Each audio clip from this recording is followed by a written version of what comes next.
دونوں میں ہم نے بہت عاملوں کو دیکھا ہے بھگاتے ہوئے بیویوں کو, لوگوں کی قبضہ کرتے ہیں. سارے عامل نہیں کرتے لیکن بہت سے کرتے ہیں یہ کام.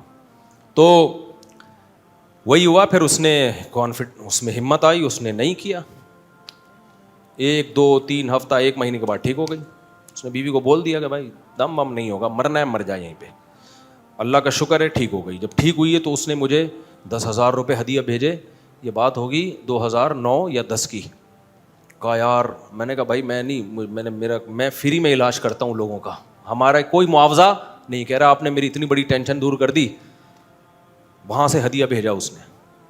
اچھا خیر, پھر کیا ہوا آپ کو پتہ ہے, ایک چیز ہوتی ہے جس کو کہتے ہیں انسیکٹ. اس کا گھر جا کے ترجمہ کر لینا, مسجد میں مناسب نہیں. ایک کیا چیز ہوتی ہے انسیکٹ, ٹھیک ہے, گوگل پہ دیکھ لینا. یہاں مسجد میں نہیں, مسجد میں بالکل مناسب نہیں ہے. جس کو یہ ہو جائے نا اس کا دنیا میں کوئی علاج نہیں ہے. وہی ہوا, ٹھیک ہو گئی تھی اچھی بھلی. پھر کہتا ہے ایک بزرگ ہمارے گھر میں آئے ہیں حضرت, انہوں نے بتا دیا کہ میں نے کون سی گھڑی پہنی ہوئی ہے, حالانکہ انہوں نے گھڑی دیکھی نہیں تھی, یہ بالکل ٹھیک لگ رہے ہیں مجھے. میں نے کہا تو نہیں سدھرے گا.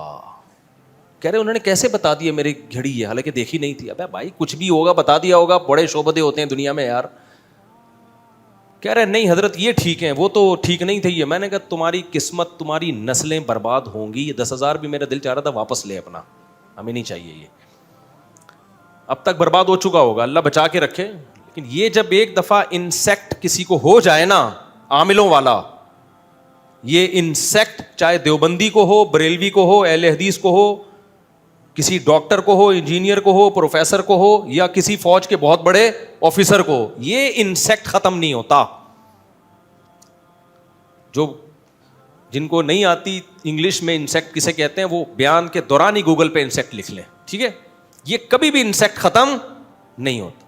ابے ہمیں دیکھو کتنے کانفیڈنٹلی ہم ان عاملوں کو پکارتے ہیں یار. میں نے شوف سرکار سے گلے ملا, میں کہ بہرحال انسانیت کے ناطے جب کوئی ملتا ہے تو آپ ملتے ہیں. میں نے کہا ایک پھونک ہم پہ بھی لگا دو یار. شوف سرکار اچھا کمال ہے, دونوں ہنس رہے تھے. مجھے ہنس اس لیے رہا تھا کہ یہ ہو کیا رہا ہے, واٹس گوئنگ آن. کس پہ یعنی 2 180 ڈگریاں آپس میں کیا کر رہی ہیں, ملاقات کر رہی ہیں. تو میں نے کان میں کہا ایک پھونک ہمارے بھی لگا دو یار. تو دیکھو ہمارے جو مذہب ہے نا, مذہب میں میں یہ چند چیزوں کو کیوں بہت زیادہ فوکس کرتا ہوں کہ یہ جڑ ہے, یہ کیا ہے, بنیاد ہے. جب تک یہ بنیاد ٹھیک نہیں ہوگی آپ دین اور مذہب کو فالو نہیں کر سکتے. تو میں اس کی مثال دے رہا تھا کہ اللہ تعالیٰ چاہتے ہیں ہم پریشان رہیں یا خوش رہیں. بولو, یہ جو اللہ نے کہا نا کہ ہم تمہیں آزمائشوں میں ڈالیں گے, لیکن جو لوگ صبر کریں گے اور کہیں گے ہم اللہ کے غلام ہیں, تو یہ اللہ نے ہمیں آیت کیوں بتائی ہے؟ تاکہ ہمارے دل میں غم کو برداشت کرنا آسان ہو جائے, ہم غمگین نہ ہو. کیونکہ غم تو آئیں گے, یہ ہو نہیں سکتا کہ دنیا میں پریشانیاں نہ آئیں, یہ ناممکن ہے. یہ ہر شخص کو آتی ہیں. آپ سمجھتے ہو بڑے لوگوں کو نہیں آتی؟ بڑے لوگوں کی پریشانیاں بڑے لیول کی ہوتی ہیں, بہت اونچے لیول کی ہوتی ہیں. تو یہ پریشانی تو ہر شخص کو آئے گی. اللہ چاہتے ہیں کہ ان میں برداشت کی عادت ہو جائے, یہ خوش رہنا سیکھیں. تو اسی وجہ سے دنیا میں سب سے بڑا انعام کیا ہے؟ خوشی ہے یا نہیں ہے؟ پیسہ انسان کیوں حاصل کرتا ہے؟ خوش رہنے کے لیے. صحت کیوں چاہتا ہے؟ خوش رہنے کے لیے. تو اللہ نے قرآن میں فرمایا کہ الا بذکر اللہ تطمئن القلوب, اللہ کے ذکر سے دلوں کو سکون ملتا ہے. اب پتہ ہے لوگ وظیفے پڑھتے ہیں پیسہ حاصل کرنے کے لیے, وظیفوں میں اللہ کا ذکر کیا جاتا ہے, حالانکہ اللہ کہہ رہا ہے وظیفوں سے پیسہ نہیں, وظیفوں سے کیا ملے گا؟ سکون ملے گا. سکون کے لیے کوئی وظیفہ نہیں پڑھ رہا ہوتا. کمال کی بات ہے یا نہیں ہے؟ ابے بھائی صبح شام لوگ ہمارے پاس آتے ہیں, مفتی صاحب پیسے ہی نہیں ہیں, بے روزگاری ہے, بل اتنا آ گیا, دل چاہ رہا ہے وہ بل بکری کو کھلا دیں. ٹھیک ہے, تو آپ کوئی وظیفہ بتائیں, تنخواہ بڑھ جائے ہماری, پیسے بڑھ جائیں. تو میں بتا تو دیتا ہوں حسبی اللہ و نعم الوکیل یا رزاق, یہ پڑھ لینی چاہیے. لیکن قرآن جو وظیفے بتا رہا ہے پیسے بڑھانے کے لیے نہیں بلکہ سکون کے لیے. کیا مطلب؟ غربت میں سکون مل جائے گا. آپ کو پیسے مل کے بھی سکون نہ ملے, اس سے بہتر وہ غریب نہیں ہے جو پیسے نہ مل کے اس کو سکون مل رہا ہو. وہ زیادہ اچھا نہیں ہے کیا؟ وہ تو زیادہ اچھا ہے بھائی. اس لیے اللہ فوکس دولت کو نہیں کر رہے, کس کو کر رہے ہیں فوکس؟ سکون کو فوکس کر رہے ہیں اللہ تعالیٰ. میں نے ایسے غریب دیکھے ہیں, ایسا دل ہنس رہا ہوتا ہے, مسکرا رہا ہوتا ہے مستیوں میں. اکثر میں ایک واقعہ بتاتا ہوں نا, ہمارے گھر میں مزدور آتے تھے, والد صاحب حیات تھے, انہوں نے اللہ ان کی مغفرت فرمائے, انہوں نے فرش بنوانا تھا. تو مزدور جو تھے نا صبح سے لگے ہوتے تھے اور گنگنا رہے ہوتے تھے. مزدوروں کے گانے بھی آپ کو پتہ ہے پرانے زمانے کے ہوتے ہیں, گنگنا رہے ہوتے تھے اور وہ لگے ہوئے ہوتے تھے نا. شام کے وقت جب وہ پلستر کر رہے تھے فرش میں, تو میں تھا, میری عمر ہوگی 20-22 سال. میں نے کہا یار اس فرش میں نا آپ جو ہمارے صحن کا فرش بنا رہے ہو یہ تھوڑا سا چکنا فرش ہو, یعنی بالکل جیسے ہوتا ہے نا پلین, ایسا فرش ہو, ایسا بنانا. تو کہنے لگے اب مستی میں ہے نا, شاید لاہور کے ہوں گے. اب ان کو کھیلنے کا موقع مل گیا مجھ سے. انہوں نے کہا یہ فرش آپ چاہتے ہو ذرا چکنا پلین فرش ہو تو اس میں سرسوں کا تیل ڈلے گا یا ناریل کا بولا. تو میں نے کہا یار میں لے آتا ہوں ناریل کا تیل ڈال دو اس میں بھائی, کیا خیال ہے, تھوڑا سا کیا ہو جائے گا, پھسلن پیدا ہو جائے اس میں. کہہ رہے نہیں اس میں ناریل کا تیل ڈلے گا. اب میں جا رہا ہوں لینے کے لیے, وہ تو شکر ہے مجھے کسی نے روک دیا, کیا کر رہا ہے بھائی. تو وہ کھیل رہے تھے نا, شام کا وقت تھا. پھر دوبارہ اسی طرح کا کوئی مذاق, تو مجھے پھر میں نے کہا یار تم لوگ بڑے مستی میں ہو. کہتے ہیں یار یہ ہمارا فل مستی کا ٹائم ہوتا ہے. وجہ اس کی ہے, ان کے الفاظ دیکھو. کہہ رہے ہم صبح سے تھکے ہوئے ہیں, مغرب کی اذان ہونے والی ہے, فرش کمپلیٹ کریں گے, گھر جائیں گے, تھکے ہوئے ہیں نا ٹھیک ٹھاک, دہاڑی ملے گی, گھر جائیں گے, نہائیں گے, دھوئیں گے, منجی پہ بیٹھیں گے, بیوی بچے ہمارا انتظار کر رہے ہیں, شدید بھوک میں کھائیں گے کھانا, اس کے بعد لمبے ہو کے سو جائیں گے. کل کا نہیں, دہاڑی آج کی ہے, کل کی نہیں ہے. ان کو صرف اسی میں خوشی ہے, کام ملا ہوا ہے یار, کام ملا ہوا ہے. سمجھ رہے ہو کہ نہیں سمجھ رہے؟ ان کو خوشی اس بات کی ہے کہ ہمیں کیا ملا ہوا ہے, ایک ٹھیک میں کام ملا ہوا ہے, مزدوری مل گئی, یہ بہت بڑی خوشی ہے ان کے لیے. اور انہی دنوں میں کروڑ پتی لوگوں کو ڈپریشن میں دیکھ رہا تھا. تو خوشی کا تعلق, حکیم اختر صاحب رحمہ اللہ تعالیٰ ایک جملہ بڑا اچھا فرمایا کرتے تھے کہ بادشاہ اٹیک ہمیشہ بادشاہ پہ کرتا ہے, بادشاہ کبھی بھی بھنگیوں کو اور نیچے طبقے کو اپنا ہدف نہیں بناتا. کبھی آپ نے کسی ملک کے بادشاہ کا خلاف کسی بادشاہ کا بیان کسی جمعدار کے خلاف نہیں سنا ہوگا کہ جی سعودی عرب کا بادشاہ کہے کہ پاکستان میں وہ جو فلاں جگہ جو چپڑاسی ہے مجھے بالکل پسند نہیں ہے. وہ کبھی سنا آپ نے؟ بادشاہوں کا ہدف کیا ہوتا ہے؟ وہ ہو سکتا ہے امریکہ کے صدر کے خلاف بیان دے دے, وہ بڑے کسی اور کے خلاف بیان دے دے, اٹیک بھی کریں گے. اب کبھی نہیں آپ نے سنا ہوگا بادشاہ نے بیچارے کسی رکشا چلانے والے کو بم سے اڑوا دیا بھائی اللہ یہ کہ وہ ایجنٹ ہو کسی کا, پھر وہ رکشے والا ہے نہیں, وہ ہے کوئی اور, وہ کوئی بڑی چیز ہے, وہ روپ دھارا ہوا ہے اس نے. ورنہ اوریجنل کوئی ٹماٹر والا ہو تو کبھی آپ نے دیکھا کہ کسی ملک کی فوج اس ٹماٹر والے پہ اٹیک کر رہی ہے؟ ایسا نہیں ہوتا. حکیم اختر صاحب رحمہ اللہ تعالیٰ فرمایا کرتے تھے کہ بادشاہ ہمیشہ قبضہ کس پہ کرتے ہیں؟ بادشاہوں پہ. فرمایا کہ دل جو ہے یہ پورے جسم کا بادشاہ ہے. دل کیا ہے؟ اللہ کو جب کوئی ناراض کرتا ہے, اللہ کا جب کوئی ذکر نہیں کرتا تو اللہ تعالیٰ اس سے پیسہ نہیں چھینتے, نہ اس سے گھر چھینتے ہیں, نہ اس سے اس کی جو ہے نا خواہشات چھینتے ہیں. اللہ ڈائریکٹ اٹیک کس پہ کرتے ہیں؟ دل پہ. دل اپنے قبضے میں لے کے پریشانی ڈال دیتے ہیں اس کے اندر. اللہ دل, حدیث میں آتا ہے کہ جو دل ہے نا بین اصبعی الرحمن, اللہ کی 2 انگلیوں کے درمیان میں ہے یہ دل, ایسا کنٹرول ہے اللہ کو. تو اللہ کیا کرتے ہیں؟ دل کو لے کے اس میں کیا ڈال دی؟ بے سکونی بھر دی اس میں. چل بھائی سب کچھ ہے, خوشیوں کے سارے اسباب, 1000 گز کا بنگلہ, واش روم ایسا, غریب آدمی جائے بولا یار ایسا تو میرا بیڈ روم نہیں ہے جیسا ان کا واش روم ہے.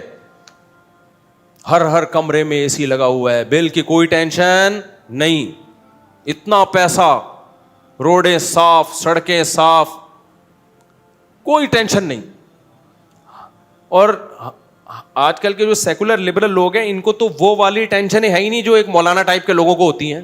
سمجھ گئے ہوگے آپ بھائی؟ وہ جو ٹینشن جو جس کو ساری دنیا ٹینشن سمجھتی ہے, یعنی شادی کو, بیوی کو, تو وہ والی ٹینشن سے تو یہ کیا ہوتے ہیں؟ بالکل آزاد ہے ہی نہیں. گرل فرینڈ والا سیٹ اپ چل رہا ہے ان لوگوں کو, اتنا کچھ, کوئی ٹینشن بظاہر نہیں ہے. اللہ کہتے ہیں کوئی بات نہیں, تو نے مجھے ناراض کیا نا, تو ان تمام تر وسائل کے باوجود تجھے ناکام کروں گا میں. کیونکہ اگر وسائل چھین لیتا نا اللہ تعالیٰ, پھر تو بھائی ہر ایک کو ٹینشن ہو جاتی ہے. اللہ کہتا ہے ان ساری خوشیوں میں ان خوشیوں پہ اٹیک نہیں کروں گا. میں بادشاہ ہوں, بادشاہ حملہ کس پہ کرتے ہیں؟ بادشاہوں پہ. تیرے دل کو اپنے قبضے میں لے کے اس میں سے سکون نکال کے اس کی جگہ کیا ڈال دوں گا؟ بے سکونی. جتنا گناہوں میں لذت حاصل کرنے کے لیے آگے بڑھے گا نا, اچھا پھر ایسا شخص کیا کرتا ہے جب بے سکون ہوتا ہے؟ تو پھر وہ سکون کے لیے شراب کباب کی طرف جاتا ہے, لڑکیوں کی طرف جائے گا, زنا کی طرف جائے گا, دوستیوں کی طرف جائے گا, فحش موویز کی طرف جائے گا. اللہ کہتے ہیں کہ اب جتنا ان چیزوں میں جائے گا نا, وقتی خوشی ملے گی, وقتی راحت, لیکن بے سکونی کے جال میں پھنستا چلا جائے گا. شاعر نے کہا نا, جتنا تڑپو گے جال کے اندر, جال گھسے گا کھال کے اندر. پرندہ جال میں جب پھنس جائے تو ایک طریقہ تو ہو سکتا ہے آزاد ہونے کا کہ ہلے نہیں, اور جب مالک آئے جال کو ہٹائے تو اس وقت آنکھ بچا کے نکل جائے, شاید 1% چانس ہو. لیکن اگر وہ ہلنا شروع کر دے تو جال لپٹتا چلا جائے گا کہ نہیں چلا جائے گا؟ دیکھو مچھلی جب کانٹے پہ منہ مارتی ہے, اس کے پاس اس وقت آپشن ہوتا ہے کہ ہل نہیں, بڑے آرام سے کسی طریقے سے واپس, شاید 1% چانس ہو, لیکن ہلے گی تو اوپر بیٹھا ہوا آدمی سمجھ جاتا ہے کہ شکار اس میں پھنس گیا ہے. ہلنے سے پتہ چلتا ہے, زور لگانے سے, پھر وہ کھینچتا ہے. تو جتنا پیچھے زور لگائے گی کانٹا اتنا زیادہ اندر گھسے گا. تو نافرمان کیا کرتا ہے؟ وہ سکون کے لیے فحش فلموں کا سہارا لیتا ہے, وہ لڑکیوں کا سہارا لیتا ہے, وہ نشے کا سہارا لیتا ہے, شراب کباب کا سہارا لیتا ہے. اللہ کہتے ہیں میں نے تجھے کہا تھا کہ تو شریعت پہ نہیں چلے گا, مجھے یاد نہیں کرے گا, بے سکونی میں جائے گا. تو کمبخت اس بے سکونی کے علاج میں اور زیادہ بے سکونی کے اسباب اختیار کر رہا ہے. اللہ دوبارہ اس کا دل ہاتھ میں لے کے جتنا پہلے بے سکونی ڈالی تھی نا, وہ بے سکونی اور زیادہ ڈال دیتے ہیں اس میں. سمجھتے ہو کہ نہیں سمجھتے ہو؟ تو میں یہ عرض کر رہا تھا, اللہ میاں نے کیا فرمایا, الا بذکر اللہ تطمئن القلوب. اللہ کو یاد کرو گے تو دلوں کو سکون ملے گا. اس سے پتہ چلتا ہے کہ اللہ چاہتے ہیں کہ ہمارے دلوں میں سکون آئے, تبھی اللہ نے اپنی اطاعت پہ کیا رکھ دیا؟ سکون. اب ذکر جس پہ سکون ملتا ہے نا, اس ذکر کی 2 قسمیں ہیں. کتنی قسمیں بھائی؟ 2. کچھ کام نہ کرنا یہ بھی ذکر ہے, ذکر کہتے ہیں یاد رکھنے کو, اور کچھ کام کرنا یہ بھی کیا ہے؟ ذکر. ذکر یاد, عربی میں ذکر کا مطلب کیا ہے؟ یاد. کہتے ہیں تذکرہ کیا ہے اس نے, یہ تذکرہ ذکر سے ہی نکلا ہے. کہتے ہیں نا فلاں آدمی آپ کا تذکرہ کر رہا تھا, آپ کا ذکر خیر کر رہا تھا, اس کا مطلب غیبت کر رہا تھا. آج کل مطلب یہی ہوتا ہے اس کا, کوئی کہنا آپ کو یاد کر رہا تھا, اس کا مطلب برائیاں ہی کر رہا ہوگا. اچھائی آج کل مارکیٹ میں اچھائی بیان کرنے والے شارٹ ہیں مارکیٹ میں. تو ذکر کا مطلب کیا ہے بھائی؟ یاد رکھنا. تو اللہ کہتے ہیں جو اللہ کو یاد رکھتے ہیں ان کے دلوں میں کیا پیدا ہوتا ہے؟ سکون. اور اللہ نے کہا الا, خبردار. یہ اللہ کا لفظ تنبیہ کر رہا ہے کہ اس بارے میں دوسری رپورٹیں بھی ہیں. کچھ لوگ کہتے ہیں اس کام سے سکون ملتا ہے, کچھ کہتے ہیں اس سے سکون. اللہ کہتے ہیں الا, خبردار, کسی کی باتوں میں آنے کی کوشش مت کرنا. یہ اللہ کا لفظ جو ہے نا, یہ اس لیے لگا دیا, خبردار, یہ ساری فیک نیوز ہیں, یہ سب پروپیگنڈا ہے. دل میرے ہاتھ میں ہے تو سکون بھی کس کے ہاتھ میں ہوگا؟ میں جو چاہوں اس میں ڈال دوں. سکون ایک ایسی چیز ہے اپنے اختیار سے کبھی آتی نہیں ہے. آپ خوش رہنے کی کوشش کرو تو تھوڑا سا کچھ اسباب اختیار کر لو گے, اس سے زیادہ نہیں ہوگا. جن لوگوں نے خوش رہنے پر کتابیں لکھی ہے نا, ان میں بہت سے خودکشی کر کے مرے ہیں. سمجھ رہے ہو؟ کتابیں لکھ گئے کہ خوش ایسے رہتے ہیں. کتاب لکھ کے جب وہ چلی نہیں مارکیٹ میں تو اسی سے ڈپریشن میں چلے گئے. وہ یار یہ چل کیوں نہیں تھی مارکیٹ میں, کیا خیال ہے بھائی, یہ بک کیوں نہیں رہی, اتنی محنت سے ہم نے لکھی ہے. اسی سے کیا ہو گئی ان کو؟ ڈپریشن ہو گئی. خوشی پہ ورک شاپ کرنی تھی, پبلک ہی نہیں آئی, اسی سے ٹینشن میں چلے گئے. یار پبلک تو ہے ہی نہیں, سارے پیسے ضائع ہو گئے. تو وغیرہ وغیرہ بہت سارے مسائل ہیں لوگوں کے ساتھ بھائی, سب کے ساتھ ہی ہوتے ہیں. تو اللہ میاں نے کہا کہ یہ دل کسی موٹیویشنل اسپیکر کے ہاتھ میں نہیں ہے. آج کل گورے بہت ورکشاپس کروا رہے ہیں نا, خوش رہنا خوش رہنا. تو اللہ کہتے ہیں کہ دل اور دماغ یہ دو چیزیں کس کے کنٹرول میں ہیں؟ میرے. تبھی میں نے نیند پر اتوار کو بیان کیا, وہ لازمی سن لیے گا کہ نیند بھی کس کے کنٹرول میں ہے؟ اللہ کے. نیند کی گولی نیند کے اسباب پیدا کر دیتی ہے. ماہرین کہتے ہیں کہ سوتا آدمی اپنی طاقت سے ہی ہے, سلا کوئی نہیں سکتا آپ کو, کیونکہ دماغ آرڈر کرے گا نا سونے کے لیے دماغ کو, تو دماغ تھوڑی آرڈر کرے گا, دماغ کے اوپر کی کوئی چیز آرڈر کرے گی دماغ کو کہ آپ سو جاؤ. دماغ باقی چیزوں کو آرڈر کر سکتا ہے کہ رک جا, بولنا بند کر دے, سننا بند کر دے, آنکھیں بند کر لے. یہ سب چیزیں دماغ کے کنٹرول میں ہیں. دماغ کے کنٹرول میں نہیں ہے. ابے کیا ہو گیا, کیسے سمجھاؤں؟ دیکھو, دماغ کے کنٹرول میں نہیں ہوتا کبھی بھی. مینیجر صاحب مینیجر کے کنٹرول میں نہیں ہوں گے. مینیجر کو کنٹرول کرنے کے لیے کوئی اوپر کی چیز ہوگی. حکمران کو اوپر کی طاقتیں کنٹرول کرتی ہیں. اللہ سمجھتا ہے یا نہیں سمجھتا؟ تو پھر وہی سیاسی باتیں نہ شروع ہو جائیں, اس لیے میں واپس چڑھ رہا ہوں. عوام بھی کنٹرول کرتی ہے بعض دفعہ بھی, جب بنگلہ دیش میں جیسے کیا ہے نا. خیر, تو اچھی خبر ہے الحمدللہ, بنگلہ دیش سے بہت اچھی نیوز آ رہی ہیں.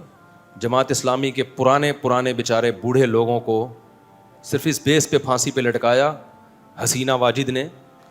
اس نے لٹکایا کہ پاکستان کی حمایت, سیاسی اختلاف تھا بھائی یہ. اس کے بعد تو وہ بغاوت نہیں کر رہے تھے نا, بہت ظلم مچا کے رکھا ہوا تھا. اچھا, اس پہ بنگلہ دیش میں جو انقلاب آیا اس پہ لوگ میرے بیانات پہ تبصرہ کر رہے ہیں. مفتی صاحب تو کہتے ہیں حکومت کے خلاف بغاوت جائز نہیں ہے. بھائی ہم مسلح بغاوت کے قائل نہیں ہیں. مسلح تلوار لے کے, عوام نے وہاں مسلح بغاوت نہیں کی ہے. مسلح بغاوت نہیں کی ہے عوام نے. پوری عوام جمع ہو گئی تھی. آپ کے ہاں تو عوام ہے, ابھی کیا میں بولوں, کراچی کی تو ماشاءاللہ عوام کو اللہ ہدایت دے. یہ اس ظلم کے خلاف نہیں دھرنا کر سکتے جو براہ راست ان کے اوپر ہو رہا ہے, جو قتل ہو رہا ہے نا کراچی کی گلیوں میں. گٹر وٹر پہ تو بیان ہم نے چھوڑ دیے, ابھی تو قتل و غارت پر بات کرو.